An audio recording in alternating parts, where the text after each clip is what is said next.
Hey everyone. I'm so excited about tonight's real success session. How's everybody doing? So, first, I want to introduce myself. I'm Tressa Azarel Smallwood. I'm your fairy godmother, and I want to make sure that you're getting all of the nuggets that you need to be successful as a creative, as a part of the ecosystem and the creative community. Okay. If this is your first time joining us here on Real Success, make sure at the end of this session that you go back, that you watch the others, that you send it to another creative so that they can check out the information. It's all about arming yourself with knowledge. So I'm excited about tonight's session. It's all about union versus non union. What do you do? How do you do it? How do you become a part of a union? What to know once you get into a union yourself. If you are a producer and you're trying to figure out, do you have enough money to produce a union project? I'm going to have all the answers right here for you tonight. Okay. Make sure you're also following me on my social media pages, on Instagram, Facebook. I'm CEO Azarel. My movie company, Megamind Media, is Megamind underscore media. Make sure you're following me over there as well. So let's get started. All right. First of all, when we're talking unions, I want to just clarify, what do we mean as a producer, as a talent, as a creative? What kind of unions are out there and what does all of this mean, right? So let's just kind of identify some of the unions that we need to know about. And there are plenty of them. So, I want to just touch on a few. First of all, if you are a producer, you can become a part of the Producers Guild of America. It's called PGA. In order to become a part of that guild, you're going to have to get recommendation letters. You're going to have to produce a specific amount of movies. I want you all to write it down now. PGA, Producers Guild of America, and go to the website. Just Google Producers Guild of America. It's going to pop right up. Do some digging, do some research on what it takes to get into the union and what you have to do to stay there. If you want to use the Producers Guild um, emblem, then you're going to have to do something specific to be able to use that. There are advantages of being in the Producers Guild of America that will protect you. But it's really important for you to learn what that is and to spend time. Again, you got to get in. You got to get in there first. Um, so really important. I want to go to another union that most of you all have heard about. It is Screen Actors Guild, SAG, which is the union for actors. In order for you to become a SAG member, again, there's some things you have to first become SAG eligible, then you can become a member. And then once you become a member, they're going to have this union is really to protect the actors. And I'll tell you what that really means. It guarantees actors a certain amount of income, it guarantees them decent working conditions. Um, and they basically are there to protect you. Um, a lot of times when you're trying to negotiate as an actor, if you meet those SAG minimums, it's like, hey, look, I know I may not be an established actor, but I want to at least be paid at this level. That's what the union will do for you, right? SAG is obviously the world's largest labor union for actors, for performers, etc. And it's probably the most known union that you hear people talking about. There's the Directors Guild, right? That's a guild for directors who want that same level of protection, for people to fight for them, to have these minimums, to just be it's a protective place. Everybody's not in the union. I'm meeting so many smaller independent film producers who are just starting out and they're like, how do I get in the union and what is this and why does it benefit me? The first thing I want to share with independent smaller producers, you gotta crawl before you walk. You do not have to just wake up jump in the industry and feel like this is where I should be and this is what I have to do. You can work your way to that moment. Okay. The other thing is, I want to go back to just talk about another union. There are unions for crew as well, right? So there are unions that are in these other, I won't go through them all, but all of these have these agreements in place that will give you better benefits, give you health care. There are retirement plans. There are a lot of things that will help you. And I will also say this, if you are a person who is going to actively work in the industry a lot, you should start doing the appropriate research to see when you can join a union and what the benefits will be for you. It's really challenging tonight with real success because we have a small amount of time where we kind of feed you information, and where the goal is for you to get the information that we give, and then you go and you research further to make sure that it's all making sense for you. Okay. So I want to double back and talk about the differences between, okay, I gave you all of these unions, right? All these unions you can join. It's like, what is this, as if you are an independent producer and you're trying to figure out, do I hire union people? Why would I do that? Let's say you are a small production company, you have 300,000, you have 400,000. You're like, I can't afford to hire union workers, right? Well, let's talk about some of the benefits and talk about some of the decisions and things you have to think of before you can decide if you can even afford to go that route. You might have to produce a production that does not have union members, and just hire good people, good talent, right? That could be an option for you. But I want to talk about it a little bit. So, obviously, if you hire union crew, let's talk about that for a minute. Most times, and I'm saying most because there are a lot of people who are really hardworking and do good work, and they're not a part of unions, and that we all, love and would want to hire. When you hire a union worker, most likely you're going to hire somebody with a lot of experience because they had to do enough work to get into the union, which means they're going to make fewer mistakes, probably. And I'm going to keep using words most likely, probably, because you just never know, right?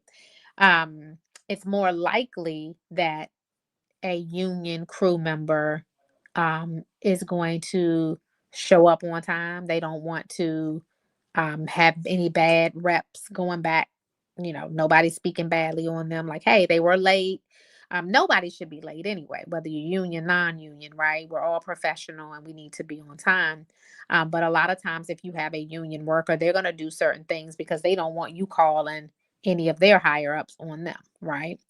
So it's really important for you to think those things through. But I want to talk about the primary difference between a union project and a non-union project. So it's typically all about pay, and it's typically related to budget.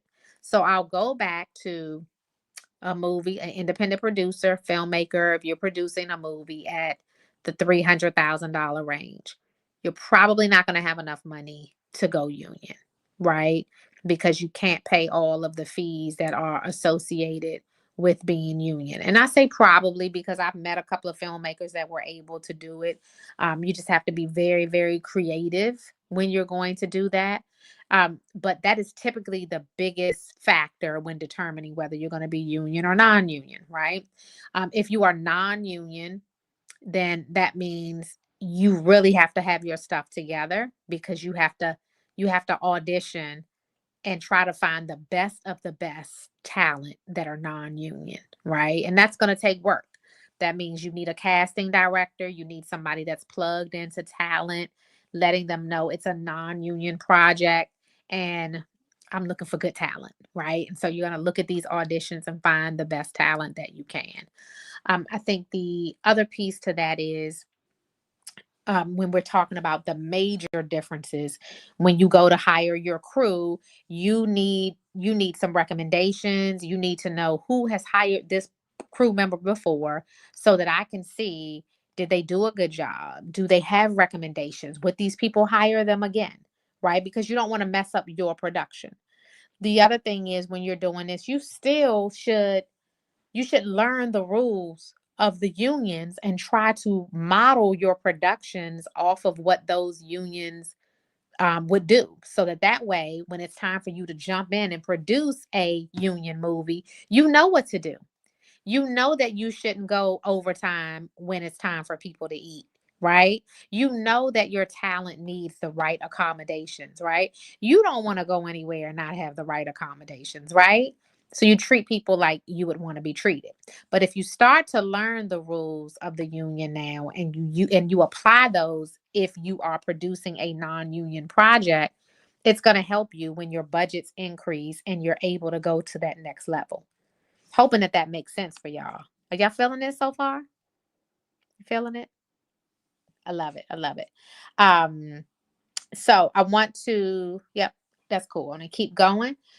So the other part to this is, okay, you're non-union, you're learning all the rules of the union, and you're saying to yourself, how can I best pay my talents so that they can at least feel like they are doing a union movie? Go and study the minimum guarantees of a union movie, right?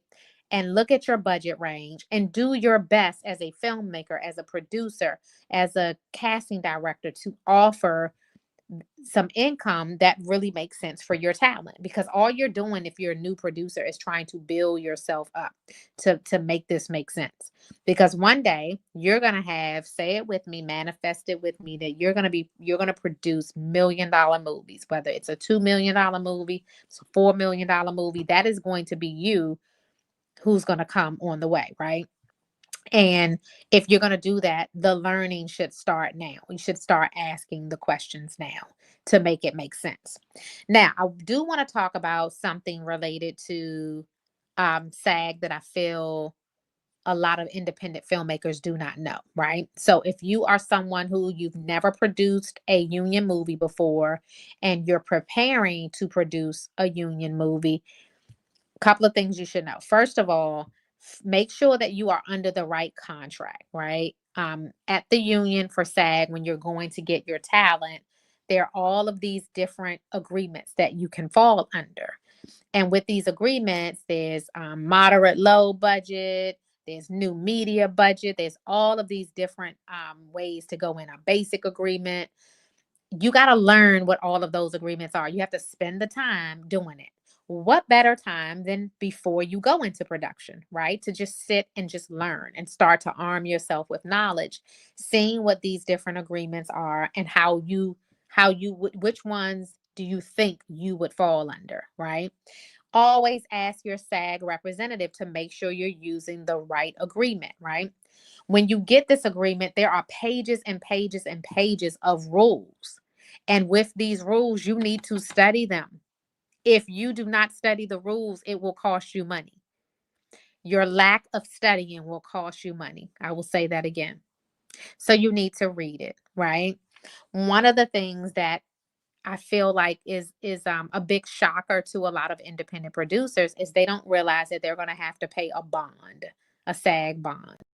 And what this bond is, it's money that you're going to use. It's almost like you're putting this up as insurance that you're going to do right and that you're going to follow the rules. When you don't follow the rules and you've not done everything like you should, you won't get that money back.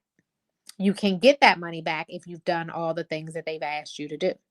So I think it's really, really important for you to study that, because that tends to be a game changer for a lot of independent producers. They don't realize, oh, wow, I didn't realize I was going to have to put up this bond. I didn't realize I was going to have to do X, Y, and Z to get this bond money back. And it didn't come back. So spend some time learning that. But I think that that's one of the things I wanted to put at the forefront because people don't realize. The other thing is when you're going after your talent, and I'm still sticking with the union part with SAG, making sure you know what those minimums are for the different things that you're going to shoot. If you shoot a series, there is a different minimum than if you're shooting a regular movie. You got to get in there and learn and know the difference, right? If you're shooting a show for a network, there are different rates specifically for people shooting for a network, right? You got to know what those are. The rates are going to change. There are fringes that are applied on top of the rates when you go union, which are based on the state that you live in, the percentage, right? And you have to add those fringes up because you're going to pay for all of the health benefits, the health payroll, all of those things are going to go in there, and you got to know what they are, because otherwise you're going to just sit back and go, oh, I didn't know that, and mess yourself up and not have the appropriate cash flow. Okay, so it is a big deal for you to say, hey, I'm a union producer. I produce these projects for the union, but you absolutely have to know what you're doing. You have to know what you're doing. They're going to ask you for a lot of paperwork.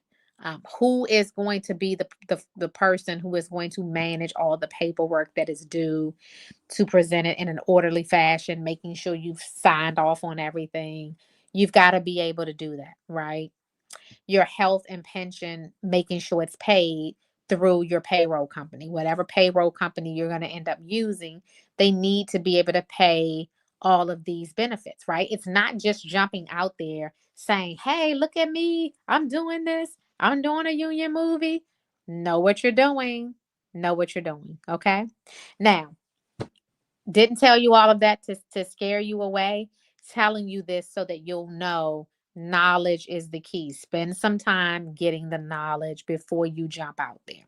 So I want to turn around and talk to some of my folks who are producing the non-union movies, the smaller budgets, how you can grow into those, right? So if you are producing non-union movies, you're producing movies on a smaller scale, the first thing I want you to do is still start learning what it takes to produce a union movie, right? Start implementing any tactics that you can in the beginning while you are producing your non-union movies so that you can work your way up, right? Because the goal is for you to be able to get, higher tier talent, better quality movies, bigger deals, bigger everything, elevation, right? But you have to work at that. It just doesn't happen overnight. You have to work at it. So while you're doing that, if you are thinking about all the things that you have to put in place to get there, I would also suggest that you start to keep a talent list as a filmmaker, as a creative, of, have you seen some really good talent that's non-union talent? Make a list of them. Have you seen some talent that's union talent? Make a list. Keep a real good running list, so that you'll have that, because your job is to find the best talent that you possibly can and give them opportunities in this movie. If I am speaking directly to any talent on here tonight, I want y'all, if you're talent, I want you to DM me, right? Go to my Instagram page, say I was on your Real Success YouTube page tonight. I can be found at CEO Azarel. Go to my page, let me know, hey, I'm a talent, I've been in this movie, here's my reel. I want to work with you. I want to see who you are, what you're doing, because as talent, your job is to keep grinding, keep taking classes, keep showing up, keep auditioning, keep submitting yourself to talent agents. Like, you have to do all of this to stay seen. That's what it is. When we see you and we see the performances, we're like, we want that person in our project. So it's not about just doing it for a little bit of time. This is really about making sure you're constantly grinding, you're constantly presenting this information. Okay. I want to take a couple of questions, if there are any, before we keep going. Before we keep going, take any questions. Um, do you have to pay a per diem?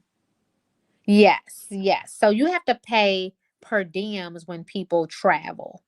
You pay per diems when they travel. When you're doing a movie, a union movie, you're gonna pay a per diem when folks are traveling. So hopefully that made sense. So if you hire me and I have to leave Maryland and go to California, you would pay a per diem. Okay. Okay. Can SAG actors work? So here's the thing. They can get waivers for sure to work on non-union movies, but they have to work it through. They have to get that waiver to make that happen. Okay. Any other questions for me? Hello, Jewel. It's so good to see you here. Jewel, see, I know you're going to be a great producer because you're always learning, always seeking knowledge, always joining every session that you can. So this is good. Do you need credits under your belt to gain entry to the union? Yeah, you absolutely do. They don't just let you into any union without a certain amount of credits. All of the unions have their minimums. If you go to WGA, which is the Writers Guild of America, they're going to tell you what you have to do to qualify to be in the Writers Guild. If you are looking to get into the DGA, which is the Directors Guild, you go to that website, they're going to tell you exactly what you need to do to be able to get into the Writers Guild. So there's a Producers Guild, a Writers Guild, a Directors Guild, Actors Guild. They have all of these different guilds for the different departments, and you do have to do what it takes to get into those different guilds. Okay. All right, that's why I said, y'all, the name of the game tonight is research, right? I'm providing you like the blueprint on where to start researching, where to go, some of the things that that make sense, but you've got to do the research. The other thing that I want to share is I've met a couple of filmmakers who were spending like $200,000 and then they went union, and I'm like, but you didn't get any top-notch work talent because you just didn't have the budget. So make sure before you start to make any kind of moves that you're researching and making decisions that really, really make sense for you, right? Because if it doesn't make good financial sense, the project won't work anyway, because you're going to sit there owing money and never even be able to put the project out anywhere because you've made so many mistakes.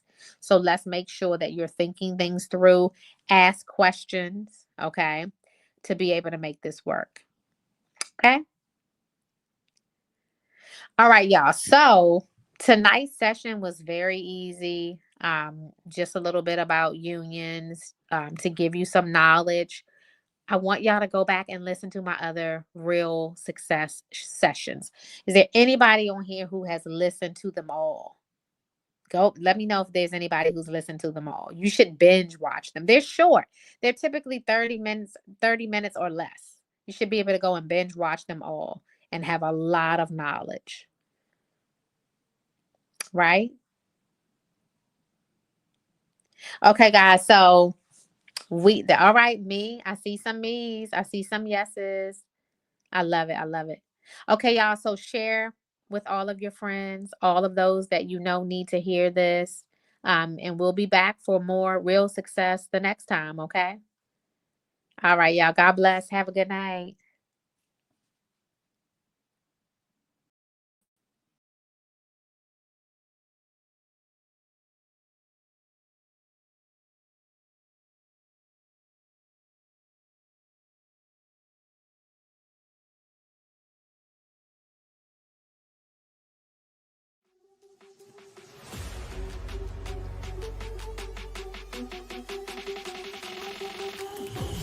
You killed my brother.